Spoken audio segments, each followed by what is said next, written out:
déjà, l'ordre du jour, c'était le cahier des charges. Il fallait que les fédérations qui ont rempli ces critères du cahier des charges puissent être reçues par le ministre.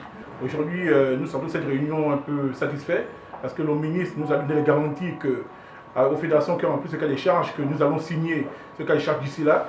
Donc nous attendons juste que le budget 2022 soit alloué au ministère des Sports afin que ces fédérations puissent signer ce cahier des charges. Déjà, nous avons prévu des compétitions statutaires. Nous avons les Jeux africains de la jeunesse, nous avons le championnat du monde en Chine et nous avons le championnat d'Afrique. Donc ce sont des compétitions que nous allons mettre ce programme en place et nous allons transférer le dossier au cabinet du ministre. Bon, nous avons évoqué ce sujet. Le ministre nous a fait comprendre que si aujourd'hui la partie du sport ne se déroule pas au sein du territoire, c'est un arrêté qui est là.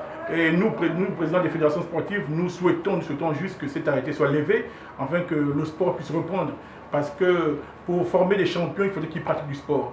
Et tant qu'il n'y a pas cette pratique du sport, nous ne pourrons pas demander mieux à nos athlètes. Donc notre objectif, c'est que cet arrêté soit levé afin que le sport se déroule sur le plan national. Le fait que le sport ne se déroule pas, c'est vraiment embêtant parce que ça pénalise beaucoup.